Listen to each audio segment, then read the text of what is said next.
Mi nombre es Osial Núñez Quevedo. Fui presidente de la Federación de Estudiantes al año 73. Me formé como ingeniero de ejecución en Copiapó, en la Escuela de Minas de Copiapó, o la sede de Copiapó de la Universidad Técnica del Estado. Después derivé a la Escuela de Ingenieros Industriales acá en Santiago. Allí también me correspondió ser presidente de esa escuela. Por lo tanto, estudié muy poco. Y después presidente de la federación, como lo señalé. La década del 60 era una década que estaba preñada de cambio.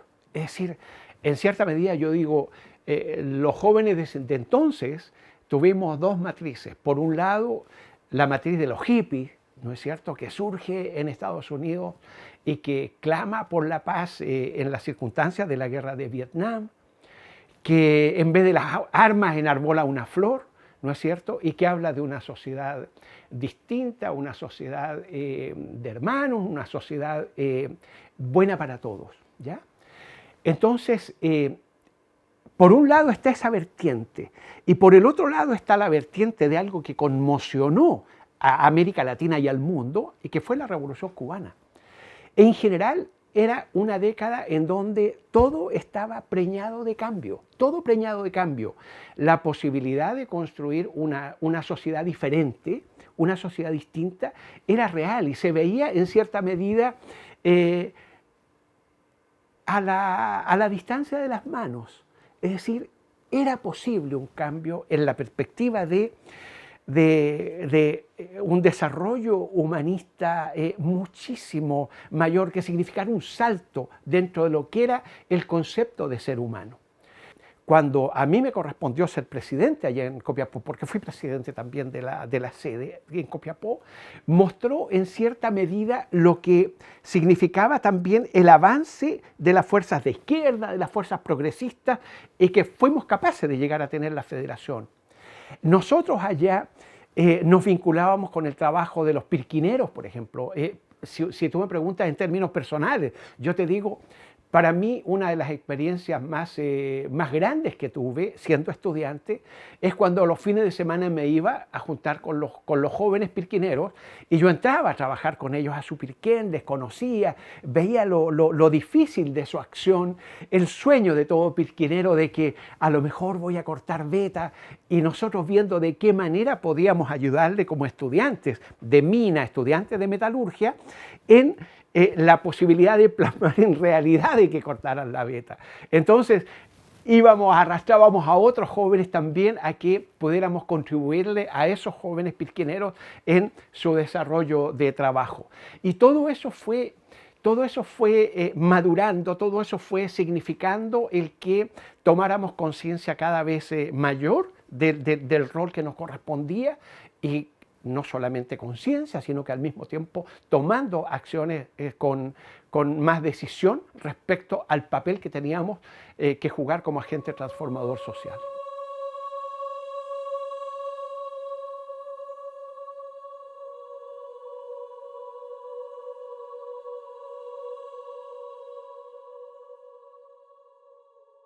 Este fue un proceso en que en un momento determinado nos empezamos a dar cuenta de que lo que significaba el poder del capital, lo que significaba esto que había pedido Nixon de hacer ladrar la economía chilena, de cómo nos destruían económicamente, de cómo el paro de los camioneros, que hoy día sabemos fue financiado con dólares venidos desde allá de Estados Unidos, que los podían, por lo tanto, mantener todo lo que quisieran. ¿Qué les importaba mover sus camiones o no si estaban recibiendo dólares para todo lo que era su mantención? Y a lo mejor más, su mantención y más a lo mejor. Entonces, a ellos eso no les afectaba, pero a nosotros sí, mucho, mucho. El desabastecimiento que lograron generar fue real, no fue una cosa ficticia. Por lo tanto, este clima de odiosidades que sembraron fue algo que se notaba por doquier. Y por eso es que en un momento determinado, incluso consigna central fue el no a la guerra civil.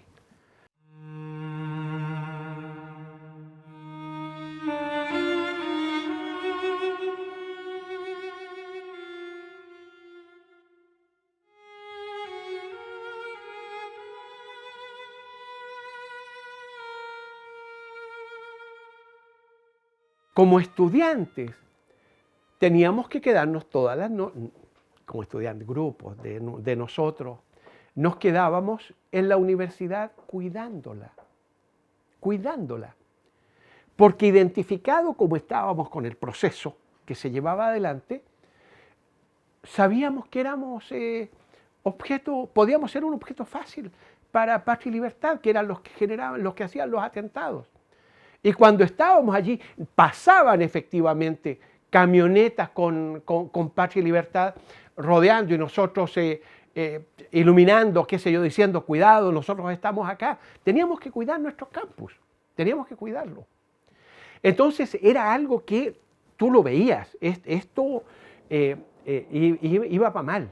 Y eso fue lo que llevó incluso a Allende a que llamase al rector Kirchberg el día 10 en la tarde-noche, para decirle en conocimiento de que nosotros el día 11 inaugurábamos la exposición por la vida siempre, que también estaba asociado a poner el empeño en tomar conciencia de que no podíamos llegar a la guerra civil, lo que significaba lo que significaba un golpe de Estado en nuestro país, lo que significaba el fascismo. Y en conocimiento de que inaugurábamos esa exposición, Allende le plantea a Kirchberg si lo invitaba a la universidad porque iba a ser un anuncio importante a todo el país. Y ese anuncio era el plebiscito. El día 11 nosotros no tuvimos ataque a la universidad. Pasaron patrullas, buses con militares, fundamentalmente con marinos, me recuerdo una, pero no hicieron ningún ataque a la universidad. Pero todo el alrededor era tiroteo, y fuerte. Y a tal nivel que cerca de las 4 de la tarde se discute, nosotros ya estaba claro que no había resistencia, y se discute cerca de las 4 de la tarde si era adecuado el que los estudiantes decirles, oye, vayámonos a las casas, o sea, terminemos la toma, y el golpe se impuso. Pero a esa altura no era posible, era tal la cantidad de tiroteo que había en los alrededores que no era responsable, y por lo tanto nos planteamos de que la gran tarea que teníamos era cómo resguardábamos a todos quienes habían acudido al llamado a la FEUT. Y llegó cerca de las 6 de la tarde una patrulla militar y que pidió hablar con el líder de los estudiantes. Esto fue frente a la Casa Central, la FEUT estaba en un costado de la Casa Central, un poco más hacia atrás, detrás del Casino de las Chinas, detrás del Casino de La Pancha. Y cuando esa patrulla pide, vamos un grupo de dirigentes, va a cruzar el espejo de agua, el puentecito del espejo de agua para ir donde... Dice, no, solamente el líder. Entonces me dice, no, solo no vayas, te van a matar. Pero había que, o sea, en esas nuevas condiciones había que hacerlo, me fui donde ellos, crucé solo. Y ahí me encuentro con un oficial, eran como unos 6 oficiales, entre ellos un oficial de carabineros también, y Entonces, dice que él tiene en corto, él tiene la responsabilidad de tener desalojada la universidad antes de las 12 del día siguiente, que yo a él no lo conozco, pero que él lo iba a cumplir, y yo le digo, bueno, ¿qué problema? Nosotros estamos en disposición de salir. Y me dice, ¿incluso ahora? Yo le digo, sí, incluso ahora. Pregunta si tienen buses, dicen, sí, disponemos de buses, y el oficial de Carabineros le dice, sí, pero estamos a minutos del toque. A las 6 de la tarde empezaba el toque de queda. Por lo tanto, no podíamos salir en esas condiciones. Y él se comprometió a que al día siguiente llegaba con buses con el objeto de ubicar a quienes aquí estábamos en puntos neurálgicos de la ciudad con el objeto de que después se fueran a sus casas. Ese fue el compromiso que adoptó. Me recuerdo que yo ya regresaba, ya nos separamos y me llama y me grita, digamos, yo voy a cumplir el que mañana esto está desalojado, por las buenas o por las malas. O sea, él lo iba a hacer. Yo le digo, no hay problema. Me regresé.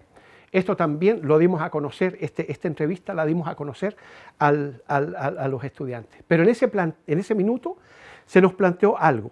Nosotros antes, entre Casa Central y la Escuela de Arte, cruzábamos abiertamente, no teníamos ningún problema.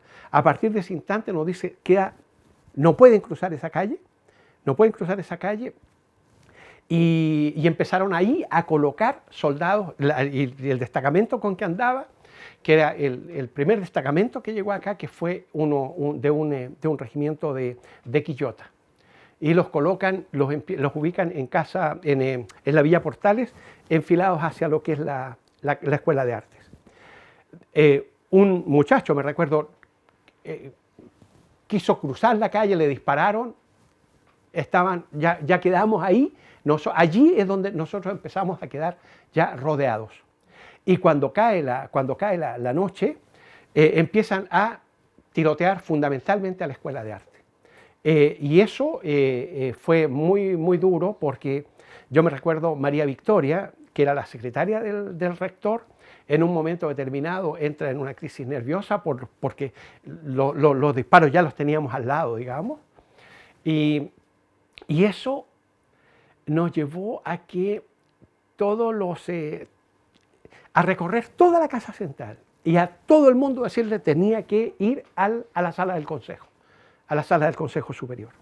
¿Por qué? Porque había un par de estufas de gas y porque dijimos no, el estar hombro con hombro, estar pegadito, significa no sufrir, digamos, las tensiones como las que había tenido María Victoria. Y yo le digo, una vez la vi y le dije, María Victoria, no tienes idea lo que sirvió lo que te ocurrió, digamos, lo que le había pasado. Porque por lo tanto, en el edificio, la parte de cristal estaba solamente rectoría, el rector con su señora. Yo estaba 12 oficinas un poco más acá, con otra dirigente estudiantil, y los muchachos que estaban acá en la sala del consejo.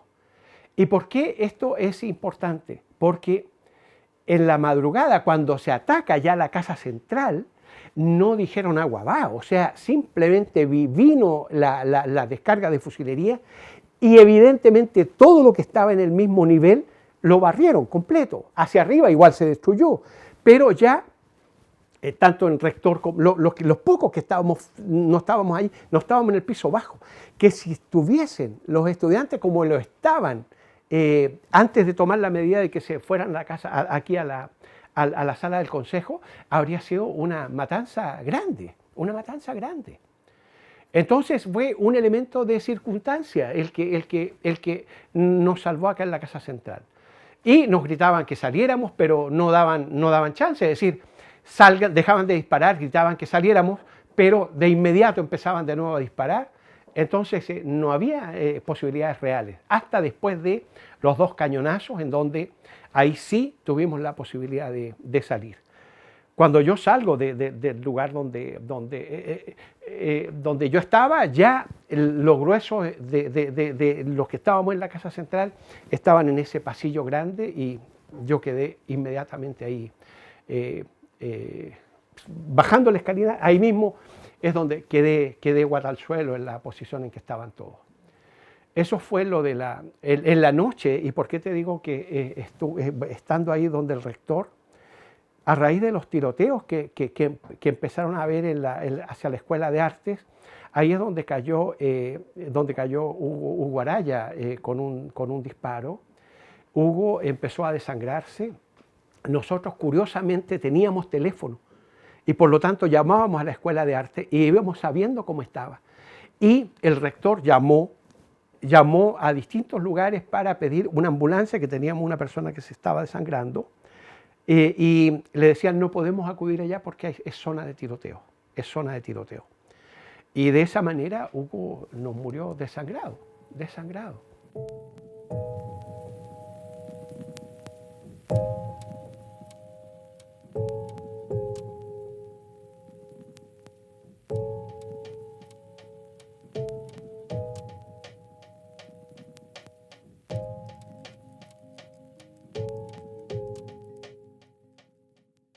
A la universidad, los años de dictadura le significaron, de todo lo que se ha investigado hasta ahora, 88 miembros de su comunidad asesinados, algunos de ellos todavía detenidos, desaparecidos. La gran mayoría de ellos fueron estudiantes y en cierta medida eso también es comprensible por el nivel de compromiso que existía en el mundo juvenil y por otro lado el que la dictadura ubicó a los jóvenes también como sus enemigos.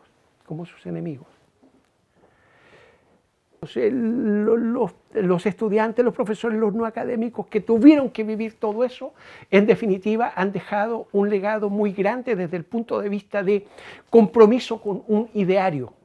Allí no se estaba peleando por intereses exclusivamente propios, intereses que hasta de pronto son mezquinos. No, aquí era la mirada en todos. Mejorábamos nuestra vida en tanto todos mejoráramos nuestra vida. No queríamos solo sonreír nosotros, queríamos que nuestra sonrisa estuviera unida a la sonrisa de todo el resto. Entonces, hay un legado de una extraordinaria fortaleza. Lo que a mí me decían en la cárcel, estando en la cárcel, llegaban otros prisioneros y me decían, oye, puta, felicitaciones, los muchachos de la universidad fueron los que nos ayudaron a organizarnos en los camarines, en las escotillas del Estadio Nacional, fueron los que primero constituyeron las brigadas para que de alimentación, para que todos tuvieran el alimento justo, etc. Y eran solo, oye, bravo, qué bien la UT. Y en cierta medida, fíjate, hay determinadas tareas que las vamos a tener que realizar. Tiene que haber algo que hable de ese rol que cumplieron la gente de nuestra comunidad universitaria en el Estadio Chile y en el Estadio Nacional. Tiene que haberlo. Y ese es un compromiso fundamentalmente de nosotros, quienes sobrevivimos eso, sobrevivimos eso. ¿Cuál era el anhelo nuestro como universitarios, pero también que se unía al anhelo de todo el resto, de los que estábamos prisioneros, los que tuvimos que pasar por las torturas, por toda la barbarie que ellos llevaron adelante? Fue el nunca más. Lo que siempre enarbolábamos era el nunca más. Y sin embargo, y esto desgraciadamente es algo que me entristece, los fundamentos de ese nunca más, que es lo más grande que pudiéramos a lo mejor tener en estos 50 años, es feble. Porque los cimientos de un nunca más tendría que ser sobre el cimiento de la verdad, sobre el fundamento de la justicia, sobre el fundamento de nuevas instituciones que respeten la soberanía popular. Y resulta que eso no está. La verdad la conocemos a medias. La justicia, después de esa justicia en medida de lo posible de Elwin, significó el imperio de la injusticia. y nueva institucionalidad, baste recordar que hasta hoy nos sigue rigiendo la Constitución de Pinochet. Y las Fuerzas Armadas no tuvieron ese cambio sustantivo de redefinición de su misión y siguen siendo las mismas. Por lo tanto, desgraciadamente, como señala un pensador español, esto de un país, un pueblo que no conoce su historia está condenado a repetirla. Y yo no quiero que eso ocurra, no quiero que eso ocurra. Por lo tanto, lo importante de estos testimonios, de todo lo que ustedes vienen haciendo en virtud de la memoria, es extraordinario.